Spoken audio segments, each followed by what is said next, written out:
warroomsports.com. Get that mobile app. Sports fans and beautiful ladies, how are you? Welcome to this episode of Court Vision, brought to you by War Room Sports in conjunction with the Sports Kings. I'm your host this evening. My name is Jimmy at JW The Blueprint, and I'm joined by the guys from the Sports Kings. Andy, how are you, sir? I'm great, man. I have a fun fact, which is the San Antonio Spurs. According to Synergy and HP Basketball, they produce an unguarded jump shot 54% of the time. Wow. 54%. Damn. That's a huge percentage right there. We also have Frank from Sports Kings. Frank, what's going on? Not much, man. Yo, Beard Gang, don't worry. Your boy's still here. I just had to clear the canvas to bring something special next week. No doubt, no doubt. Gentlemen, as we get started, the first thing I want to bring to you is the players of the week and get your opinion on these guys. The two players of the week are Al Jefferson and Blake Griffin. Again, Blake Griffin. Well, let me give you their stats. Jefferson led the Bobcats to a 4-0 week behind averages of 24.3 points, which was second in the conference, 11.5 rebounds, which was fourth in the conference, and he was averaging 37.7 minutes per game. He had one game where he had 26 points, 10 rebounds when they beat the Wizards, so that was one of his better games of the week, but they went 4-0, and he put up those numbers. Jimmy, you could have stopped at it. He led the Bobcats to a 4-0 record. That's player of the week material right there. That's absolutely, absolutely. Hold on one second. Let me give you Griffin. Griffin, another 4-0 week for the Clippers. He had 27 points and 9 rebounds, also 5 assists and 1.5 steals. He had 20 or more points in all 4 games and eclipsed a 30-point plateau twice. Blake Griffin is playing out of his mind. Andy, what is your opinion, for one, of Al Jefferson putting up those numbers with the Bobcats, and also Blake Griffin still going at it? I mean, the one great thing about the Bobcats now is they're 33 and 35. Since the 4-0 week you talked about, you know, they haven't done quite as well. They've lost one now in a row. But he's a beast. I mean, I know a lot of people were mad at him. I think Frank and I talked about this a little bit about him just stealing money in Charlotte. But yeah. It's working out. When you sign Griffin, you can't sign with the Bobcats and say, "Hey, this isn't about money. I'm going here to win." But I get it, though. I mean, he still got to put food on his family, so I don't knock him for that. But at the end of the day, like, he's still playing very well. No, I mean he's a talented player. I don't think anybody ever really denied that. I think the only knock on his game was that he didn't really play defense, which it seems like he does now. That's half the league. yeah. And he was kind of always a black hole in the post. I mean, you give him the ball and you'd never see it again. I mean, he'd use as much time as he could to get his shot, but he could score. So I never really had too much of a problem with it. The Bobcats need that now. They need him to be a black hole because they can't really generate offense any other way. Andy knows why I'm mad at Al Jefferson, because I felt like his destiny. I always felt like his destiny was to leave Utah, go to San Antonio for a year, get that pop Tim Duncan love, and then once Tim Duncan, rode into the sunset and got forgotten about in NBA history, Big Al was going to be taking his spot. And then he was going to shoot uncontested jump shots too, apparently. Yeah, he was just going to shoot 54% uncontested jump shots and just, be a Hall of Famer, but he decided to go to Charlotte. Shout out to Blake Griffin. My fantasy team appreciates all the love that you're showing it. 20-point first halves. We're loving it. I'm actually facing Andy this week, so keep it up. Andy, what were you getting ready to say about Blake? I mean, Blake Griffin's an animal. I keep reverting back to the first show. I think it was the first show we did. We killed him. Yeah, we killed him. And I mean, but he did deserve it at that point. No, I agree. I always have this argument with people. I've been one of the most critical people of Blake Griffin since he came into the league because, and we talked about this last time too. I mean, he's just so good, but he's balling. I think the Clippers have won like 11 games in a row or 6,000 or something like that.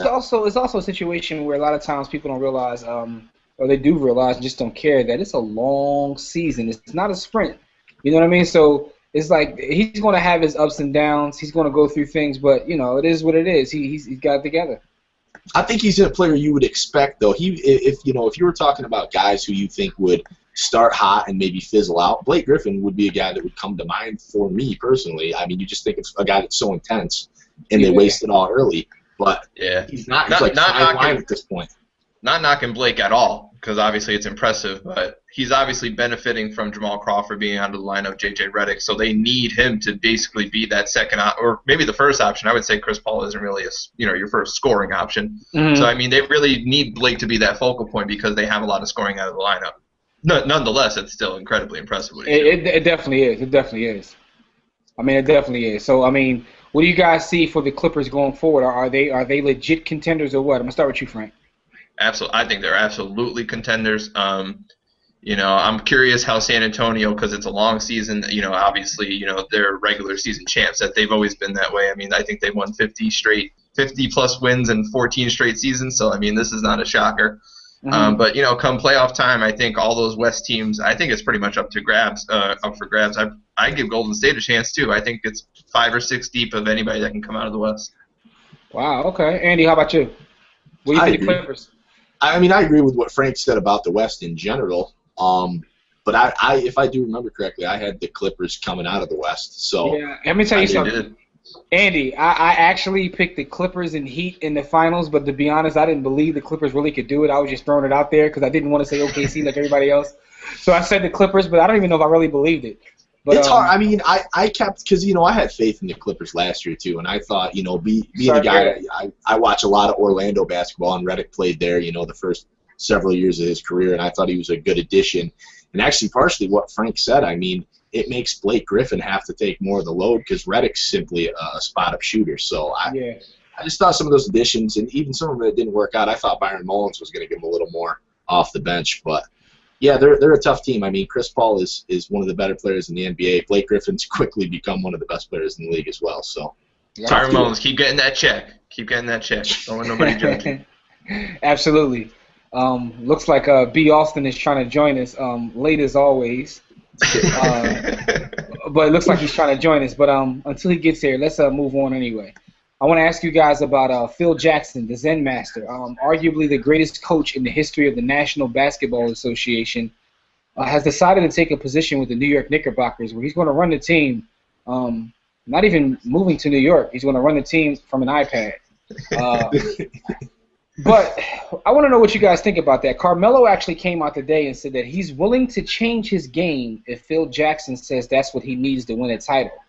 When I heard that comment come out, I was wondering, does that mean Melo's staying in New York for him to say that? And if that's the case, is that the whole point of them giving Phil Jackson his position?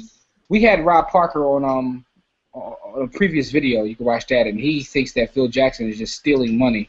And I tend to agree with him a little bit, but I want to see what you guys think. Andy, what do you think about this whole situation?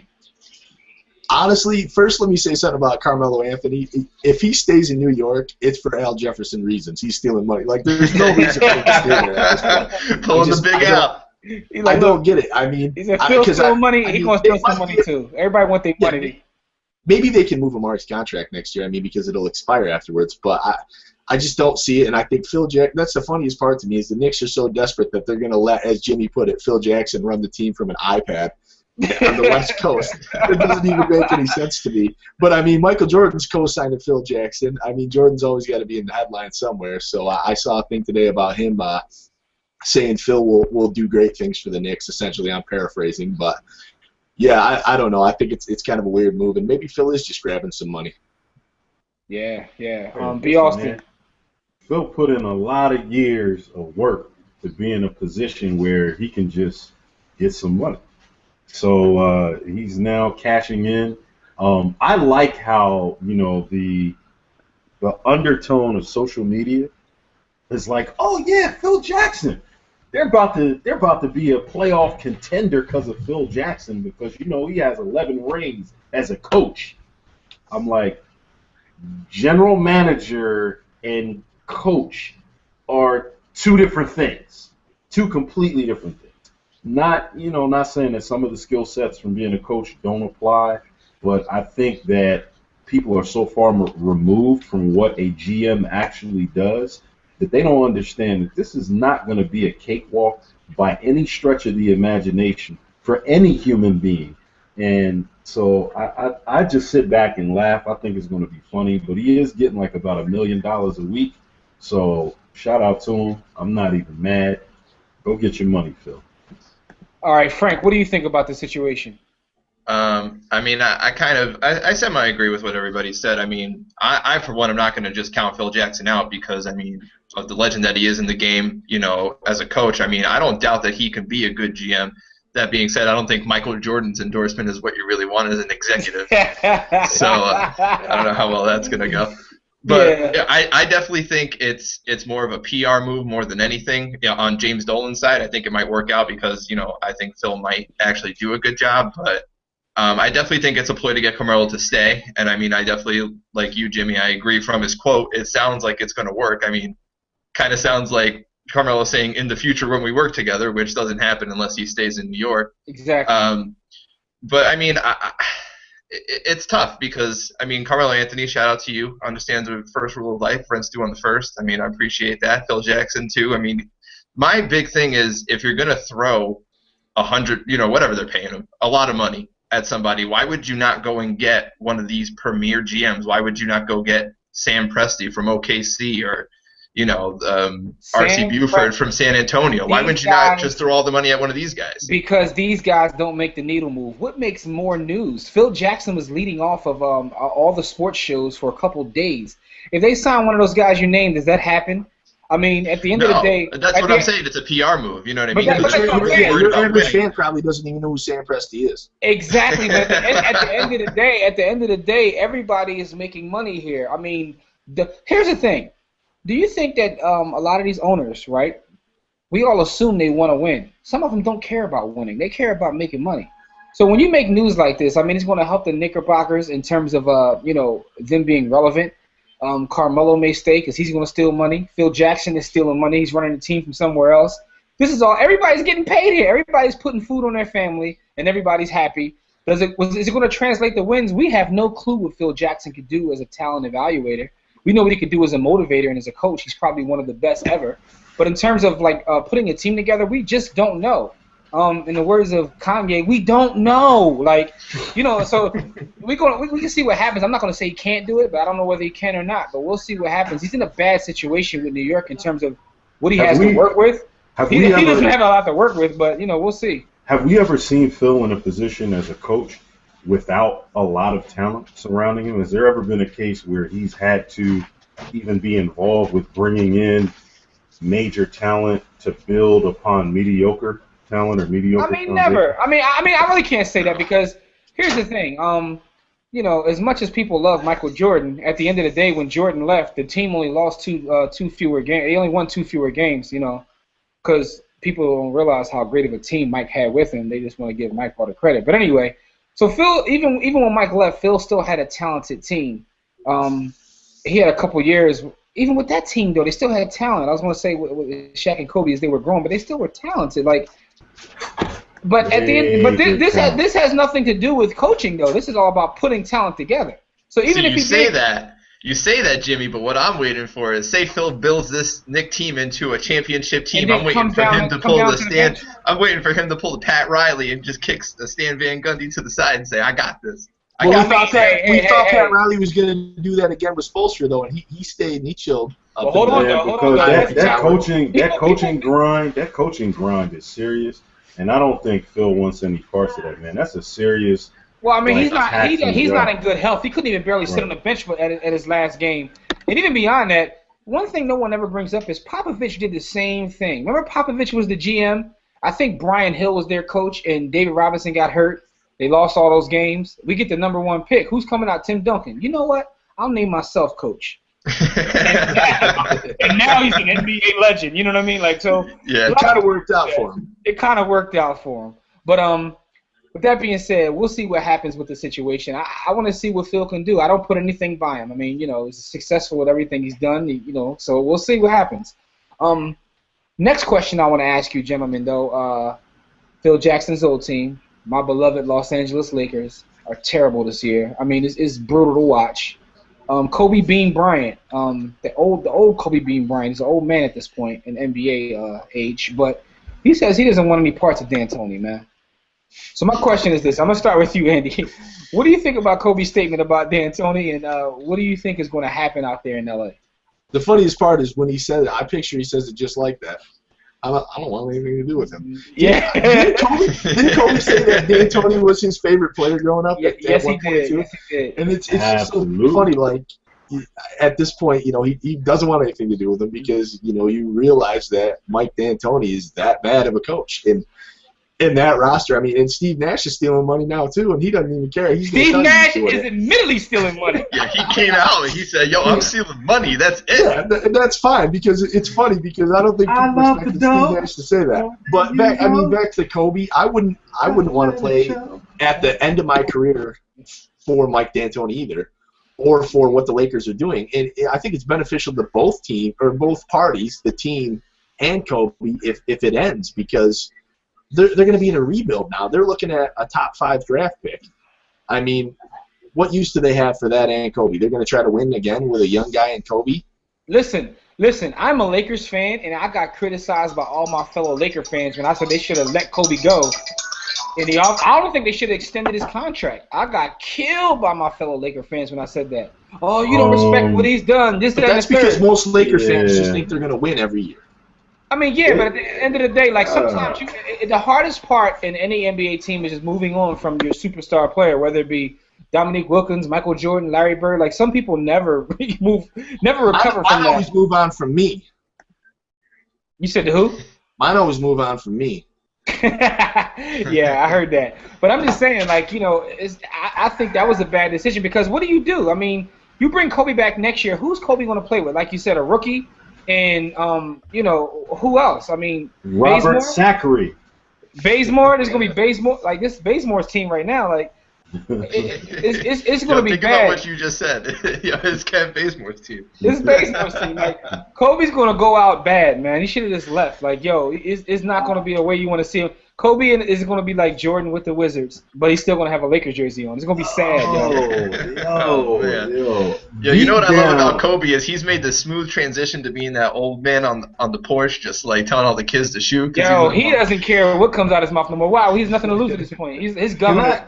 Can I ask you guys a question, man? Does Kobe Bryant, who just got done scoring 27 a game, the last time we saw him, and granted he's got a lot of miles, does he deserve the benefit of the doubt of at least saying, let me see what you do coming back healthy? Because I've noticed that people are so quick to push this dude off the top of the mountain, and that's basically because we never liked him.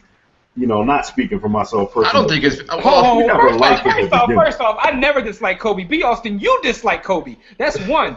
Two, I'm a Lakers fan, but at the end of the day, I'm also trying to be objective and be a realist. Even if he scores, he can come back and score 30 a game next year. What is that going to mean for the team? They're not winning with him scoring 30 a game with the next best player being Bazemore. It doesn't matter if he scores 30 a game. I would say the main reason people are counting Kobe out, and I don't think it's Kobe specifically, I just think any player that misses as long a period of time as Kobe has, or as any, it's the same thing with Derrick Rose. Like, when he came back at the beginning of this season, people were like, oh, wow, Derrick Rose is good. Well, he was always good. I mean, he just was out last year. And then when he got injured again, the same things happened. Nobody talks about Derrick Rose this season. I just think when you're out for a long period of time, it's out of sight, out of mind. People just forget about you.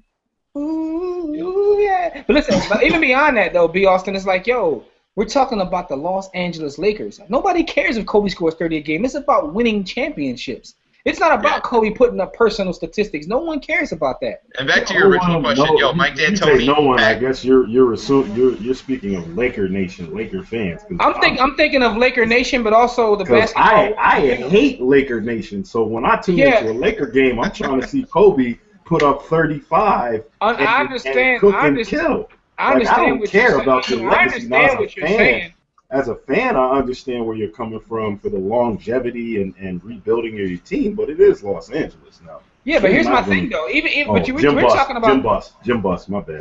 Jim Buss, man. First of all, Jerry Buss turnover in his grave. Jim Buss, man. Anyway, Salt Team the Magic. But listen, here's the thing. He's building his legacy at this point. He has nothing else to prove. So who cares about him scoring 30 a game? It's about adding on the championships. I remember Jordan was scoring over 30 a game, and everyone called him selfish and a loser and this, that, and the third. When his average came down a little bit and the wins went up, now, Nike gets behind him, and he's the greatest thing since sliced bread. So no one wants to tune in to watch a Lakers game and see Kobe score 60 points and the team lose. That's not going to help his legacy at all. We already know he can score. The guy scored 81 points in the game. Yeah, I'll watch that. Yeah, I mean, I think it might help think, his Jimmy, might help his legacy if he stays around for a couple years and kind of goes for Kareem's record. I mean, that would definitely help his legacy. I don't know how realistic of a shot he has at it, but Jimmy's one of those few fans, that all sounds good, Andy. But like, there's another side to that Jimmy does not represent, which is guys that just like me. I'm a Sixers fan. What do we like? Who cares? When I'm looking at basketball, if I tune into your squad, it's not to see y'all get W's. I don't want any other squad to see W's. I want to see your star player put that work in, and I would love to see Kobe score 30 on the Young Guns. Like, listen, beat James Harden down. Yo, destroy Dwayne Wade and elbow him in his mouth and give him 40. Like, I still want to see that. And there's still people out there that want to see it. Yeah, but I think at the end of the day, man, that's different. Like, what were people saying about LeBron? Well, LeBron put up godlike numbers, but he lost all the time in Cleveland, lost in the playoffs. Like, no one cared. Yo, people said. No, but people said, listen to this. But listen to this. People claim LeBron quit in a game in which he had a triple-double. I watched it. No. You watched him quit, and I watched him quit. Don't say it like that. He had a triple-double. So what? No, but my point is this: the numbers are irrelevant. Is you saying he quit? So the numbers don't mean anything. But it's not just numbers, Jimmy.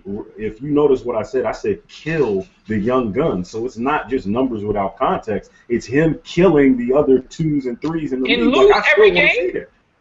Lose every game? Jimmy, I'm not a Lakers fan. I don't care if y'all win. I don't care if y'all go to hell. You're speaking for yourself. I'm talking about this man and his legacy and what it means.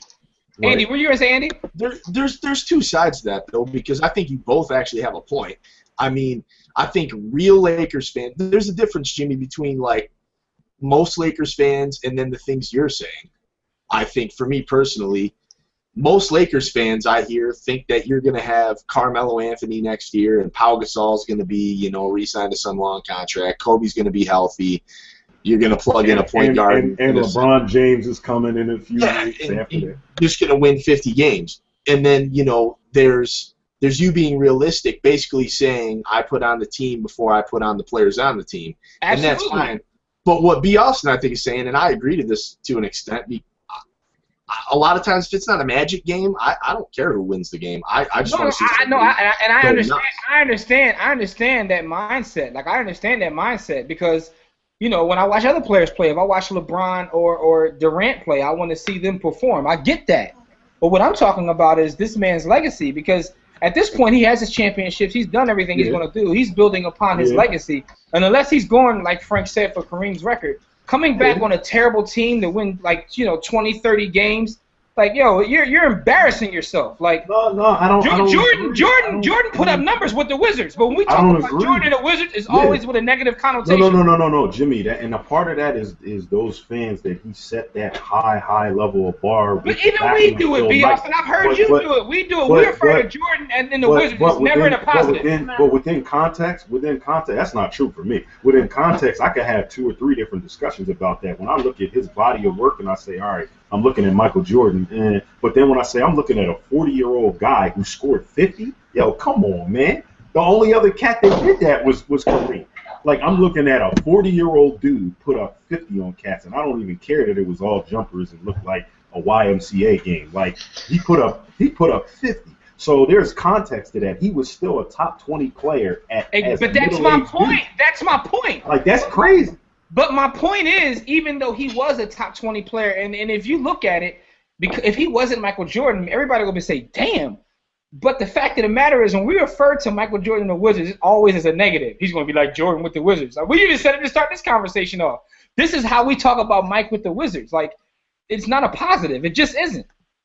Yeah, I mean, I would agree with that for sure. I mean, I think the other thing to bring up about Lakers fans is there's a solid part of Laker fans, Laker Nation, whatever you want to call them, that are just Kobe fans. You know what I mean? Like, in the new generation, I agree. Grew up on Kobe. So, I mean, know a lot of them. They tell me I'm a Lakers fan. I think they'd be more than happy with watching the team lose and Kobe drop 50. You know what I mean? I think there's a solid part of the Laker fan base that would be totally happy with that. Yo, I was what's wrong with basketball.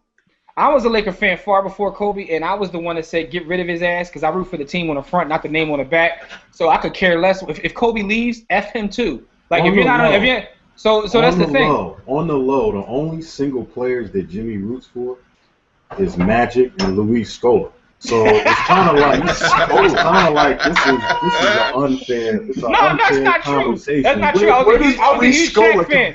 Once Shaq left, I'm not going front. I'm a huge Luis Scola fan. No, Luis Scola gives cats 30 with no athleticism. My Luis Scola is Karan Butler. Yo, shout out to Karan Butler. I hope OKC wins just because of Karan Butler. I root for Andre Miller, Zach Randolph. I root for all the unathletic guys. I like Andre numbers. I've always liked Andre Miller. All the guys that can't run or jump and still put up points. Luis Scola has a weak haircut, though. I can't root for that. The mullet. It's like a mullet all the way around. Yo, Andre Miller scores 50 points and he can't shoot, he can't run, he can't jump, and he gets everybody to fall for his pump fake, and he can't shoot. He can post like 6 inches taller than him.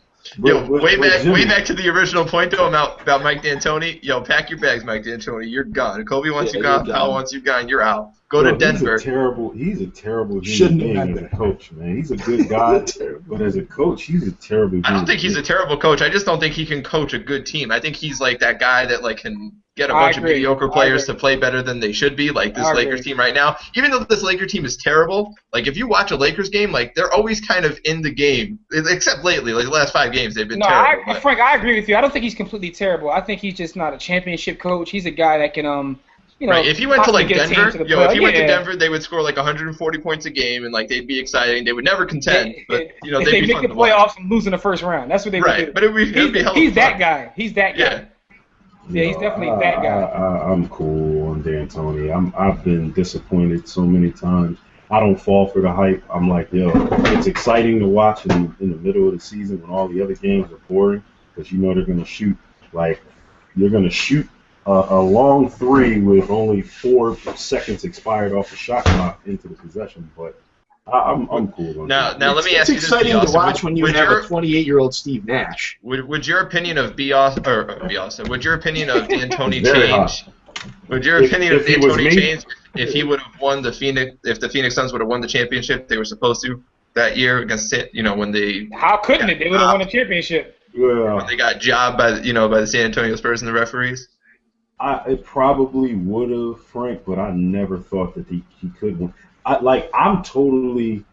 It's kind of five. I have a funny relationship with Steve Nash. Pause to all of that, no Sam.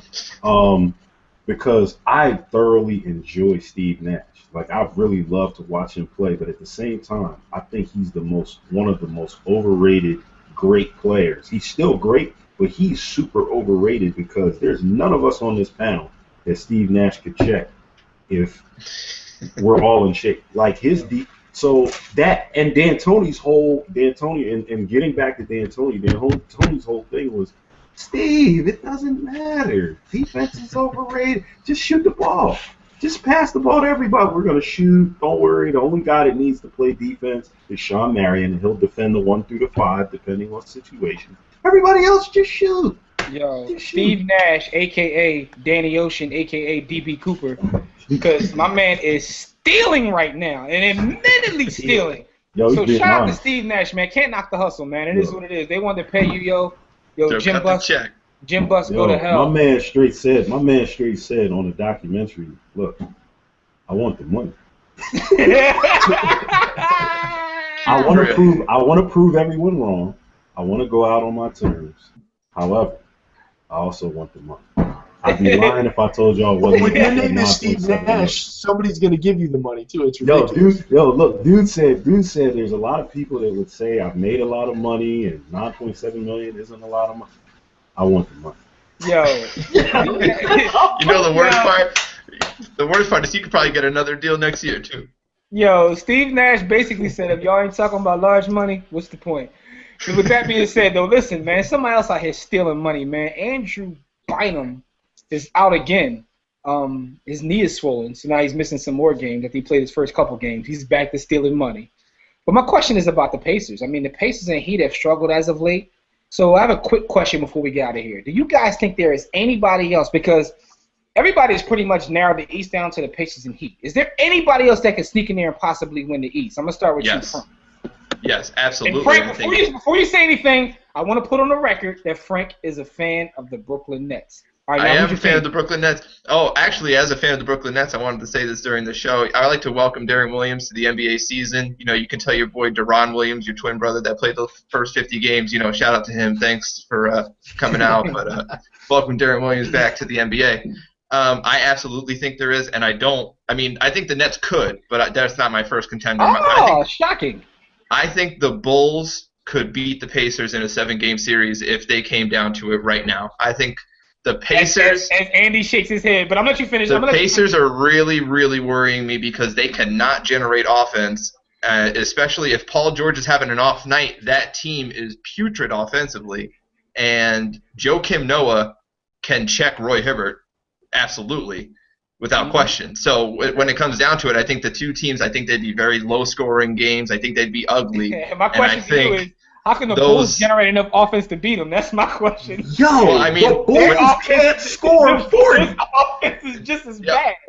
Right. When you get two bad offensive teams, you just need one guy to make a bucket. And if I think the Bulls could. I'm not saying they're going to beat them. You know what I mean? I'm not saying, the Bulls are going to go in and beat them in 6. I'm just saying it's very, there's not going to be, it's not going to be like the Pacers and the Heat just sweeping everybody and they're going to meet in the Eastern Conference Finals. I don't see that anymore. And the one thing people forget about the Heat is they've been down in playoff series almost every year in their playoff run, and then they just turn on that switch. But when you've been through all the playoff games that they've been through, sometimes you go to hit that switch and you don't got those legs anymore. Frank, I saw the switch in that Houston game last night because Houston had them. They had them, and then the Heat just said, "Yo, we're world champions. Like, what are y'all thinking? We are the world champs," and they just won that. Oh, that's frustrating. Yo, then Dwayne Wade went flying into the stands. Did you see that? Michael that flop, the most ridiculous thing I've ever seen. Michael Sam. He looked like Gabriel Union out there. All right, well, Andy, who is your opinion? Is there anybody? He says now. Frank says the Bulls. I see you shaking your head when he said that. I can't. I mean, it's not really because of I think the Bulls are bad. It's exactly what you and B. Austin both said. I mean, the Bulls can't score either, so I don't see them being able to win because for my money offensively, I'm gonna take Paul George or Lance Stevenson or even David West over basically anybody on the Bulls offensively. Mm-hmm. So that to me, I feel like they match up pretty well with one another. I just feel like the Pacers are the big brother in that matchup. So I don't think they'll sweep everybody. I mean, I think Frank's right. I don't think it's as bad as it was, maybe a month ago, when we thought that everybody would just get run over. But I still think that without question it's going to be the Heat and the Pacers. So there's still nobody. There's nobody you think that can get in there, right? I don't think anybody can. I think the Wizards and the Raptors are too inexperienced, so I don't think they have a shot. I think it's the Bulls and the Nets are really the two teams that could. And I mean, I really think when you have two teams that can't generate offense, I think that makes it a very close game. I'm not saying the Bulls are going to beat the Pacers. I'm not saying that, but I can very easily see a scenario where the Bulls are up 3-2 going into Game 6, and that game could be up for grabs. I could see the Nets before the Bulls just because of their experience and if they, but I don't know if they can score. I don't know if they have the legs left. Them guys is old. But B. Austin, do you think anybody can sneak in there? Oh man, first of all, shout out to the Bulls, man, because I love y'all. Y'all represent everything I respect. But y'all have a hard time getting to 60 most nights. It's that last 20 points to get you over 80 comes because everybody has been running around and they're tired, so y'all just add up the 20 in the fourth. But they're off it. My man Joakim Noah has to play the 1 through the 5 for the Bulls. He gets 14 assists. Why? And that's a testament to him, but it's also slanderous to the guard play. They've got a whole bunch of small forwards and no one else playing guard for. Well coached though, man. They are well coached. And they Tibbs, play defense. No doubt. Tibbs is that dude. They play hellacious 1990s defense. I have a whole lot of respect for them. I just think that they can't score with anyone.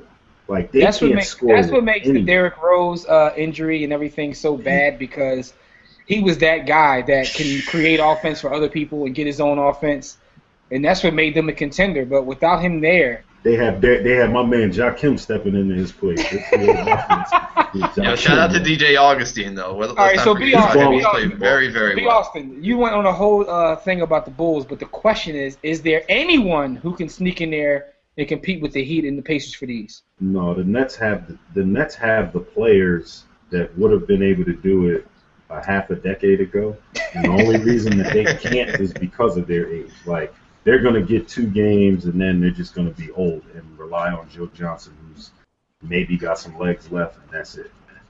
All right, man. So no one thinks that anybody can sneak in. I honestly don't think so. Also, shout out to Wingstop, them Hickory Smoke Barbecue and them lemon pepper joints be banging. Cut the check. But I don't think anyone could be. I still have the Heat coming out of it. I think the Heat will beat the Pacers for the reasons that Frank named. When they shut Paul George down, it gets tough, and I think the Heat have the ability to do that. When the Heat want to play defense, they play defense. Like, B. Austin talked about them pushing the button and all that, and they have the ability to do so. So they can push the button. That is so angry and frustrating for somebody rooting against them. Like, they shouldn't have won that game against Houston. Did Houston trick it off, or did the Heat press the button? I mean, it could be a little bit of both, but at the end of the day, like I've always said, like people don't realize in terms of LeBron James, it's just his time. I mean, whether you like him or hate him, it's just his time, Yeah, I mean, the other thing about that game, B. Austin, you should have said, did the Rockets lose the game, or did the Heat win the game? So I could have Russell Westbrooked you. What? What you say? Man, y'all niggas tripping, man. Anyway, man. Man, but listen, I still got the Heat, right? It's funny, B. Austin, we talked a little bit about this before you came on, because you CP time, but I picked the Heat and Clippers to go to the finals, and I really didn't believe in my Clippers pick, but the Clippers are balling right now. Out of control. So let me ask you a question, Andy. Right now, give me your 2 finals teams right now. I'm staying with the Heat and the Clippers. Okay, B. Austin, right now. Pacers and the Clippers. He will not pick the Heat. Frank, right now. I got the Heat and the Spurs. Spurs.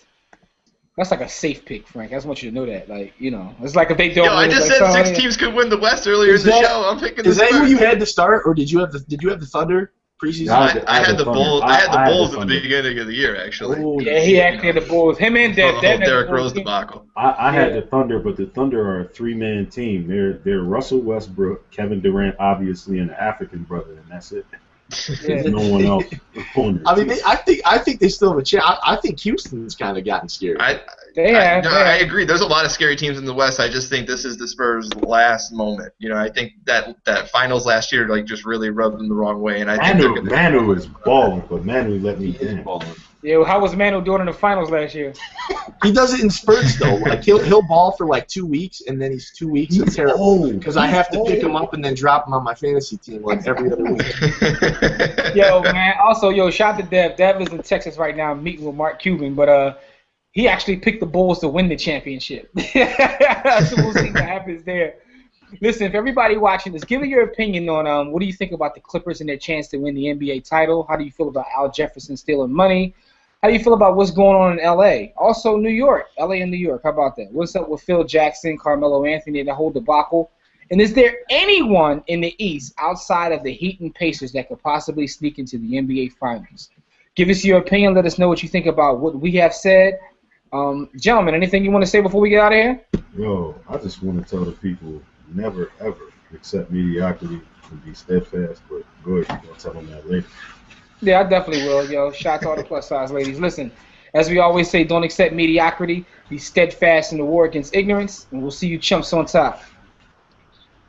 Wait, it's the war room with 5 nights at the round table. 5 Philly guys, diversified and educated.